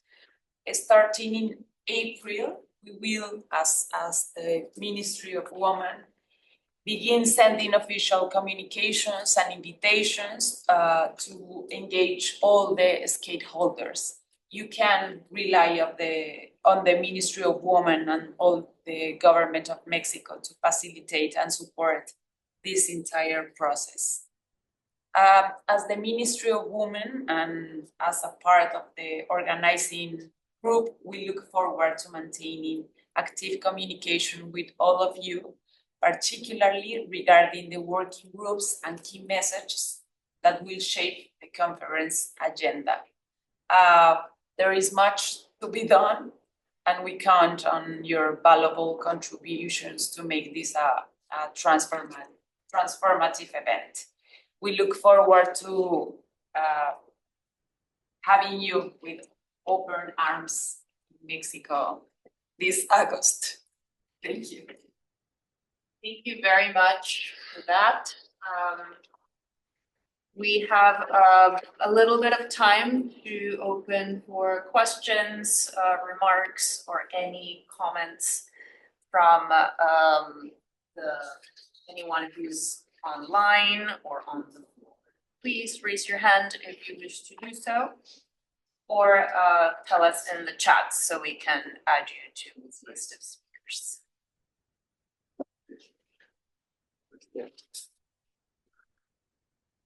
Questions or clarifications are also welcomed.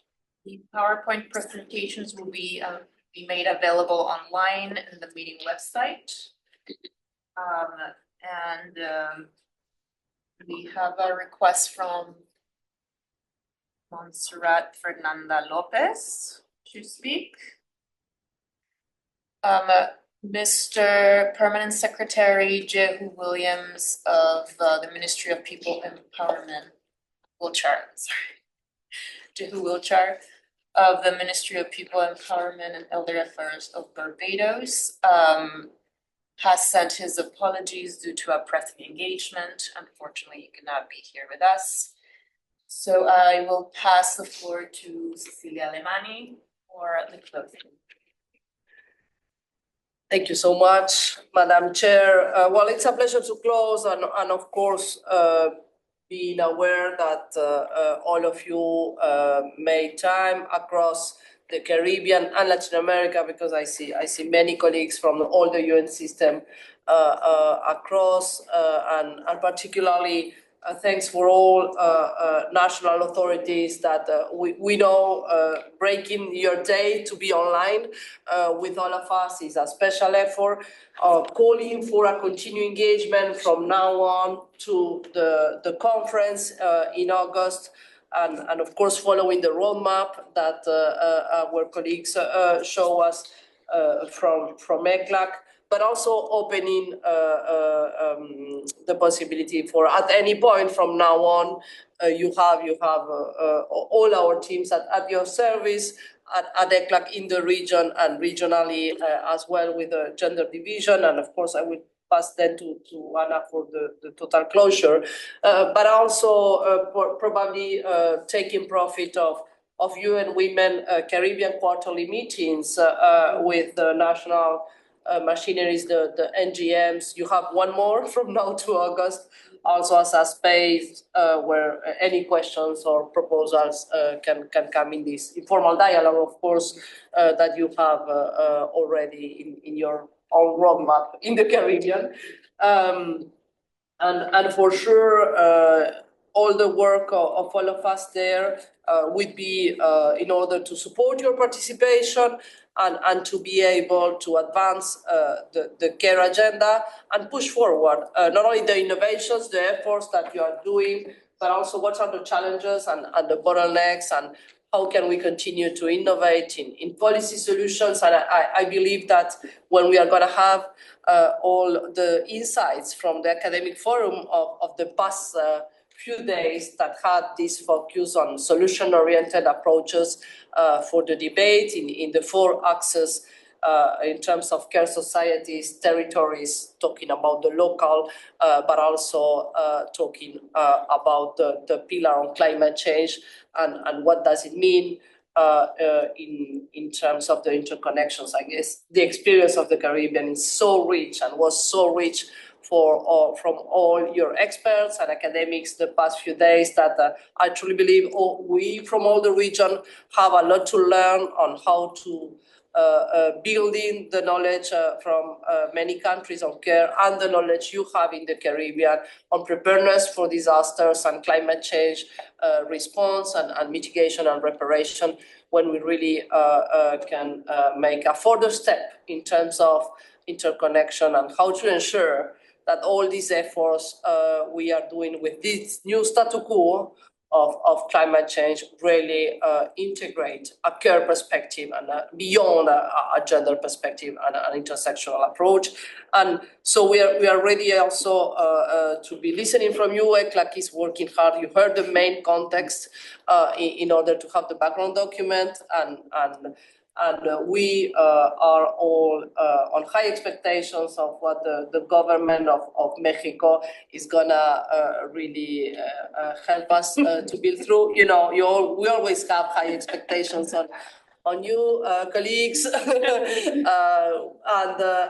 of course using Tlatelolco, as you told us, Daniela, it's more than a symbolic moment. It's a difficult moment from many women and girls across the region and the world. So having the opportunity to have the main experts and policymakers and the ministries from the region and of course the civil society organizations and the academia coming together with the UN system to strengthen the implementation of the care society and coming with solutions. And we all also would like to tell you that we are doing our best efforts to systematize your best practices on financing for gender equality and care, and really go into more details on how you can do that in practice. So thank you for the time today.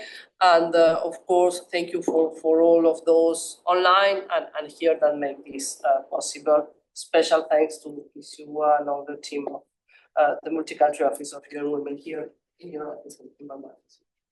Including this Caribbean preparatory meeting, I would like to once again thank everyone that has joined us today, both in person and virtually, toward the XVI Regional Conference on Women in Latin America and the Caribbean.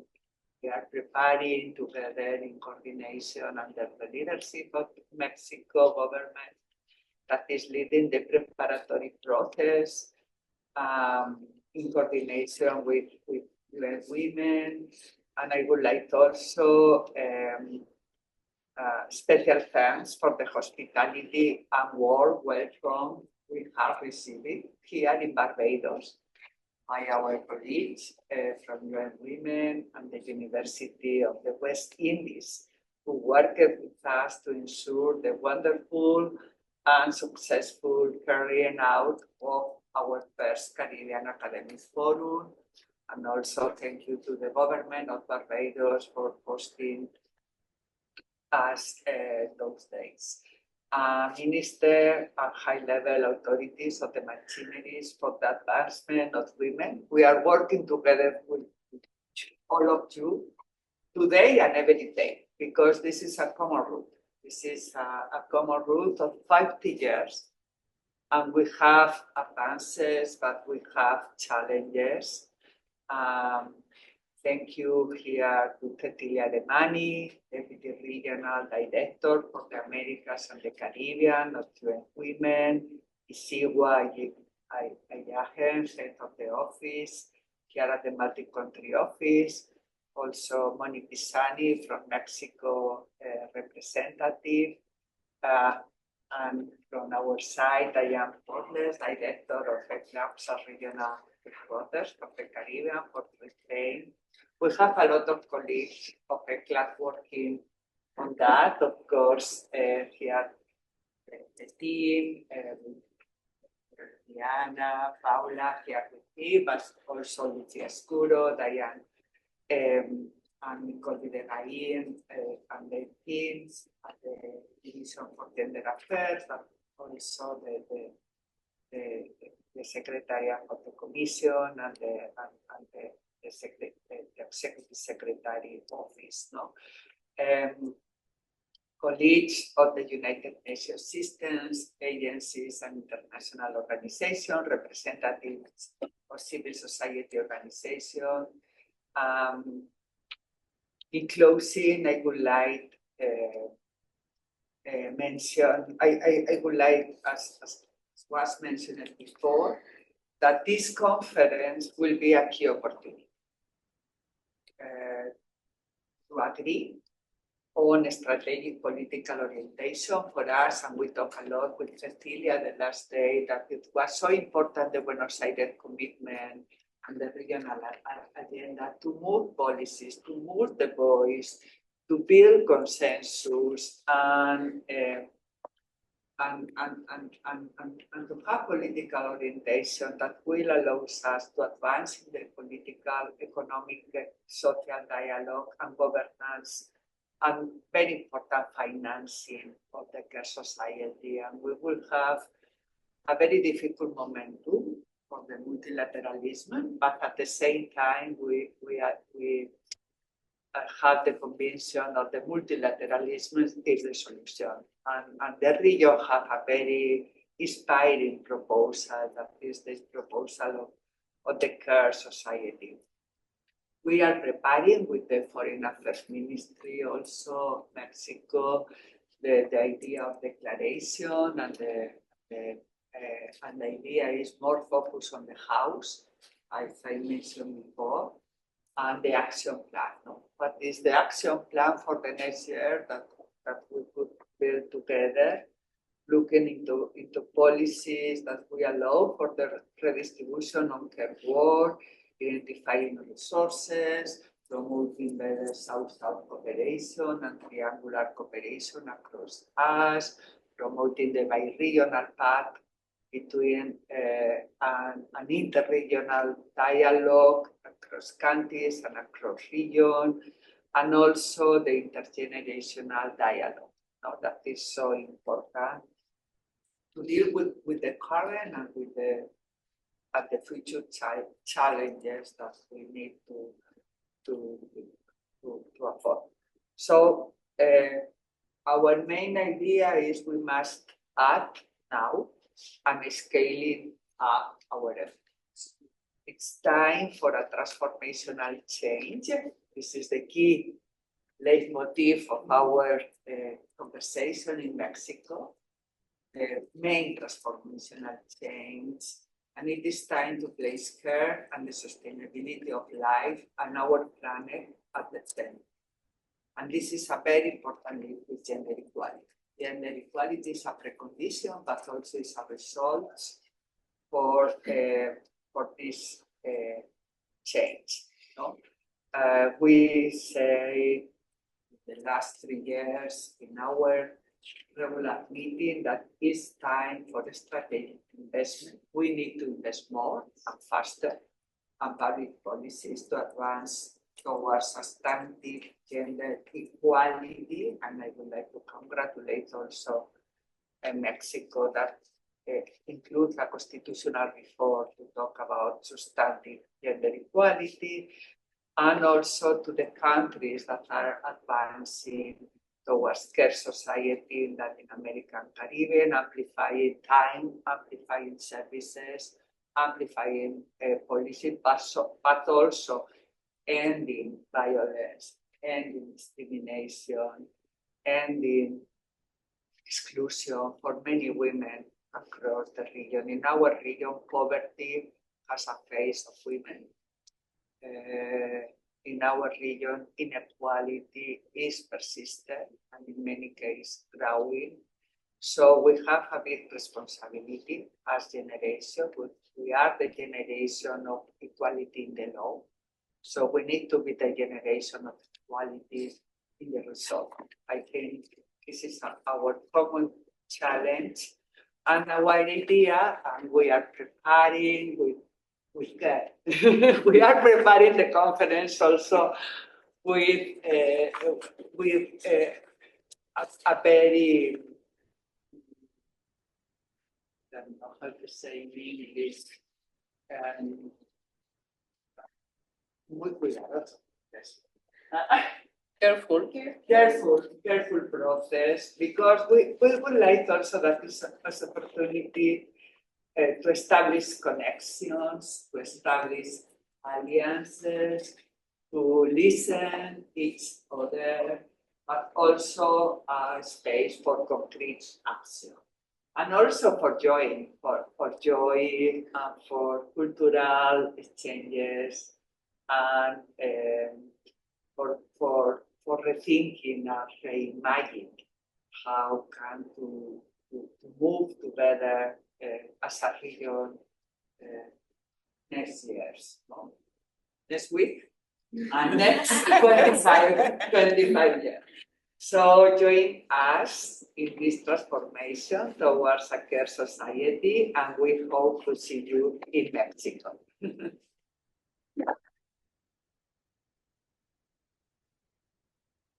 Thank you very much. And Daniela Checo wants to say a few more words.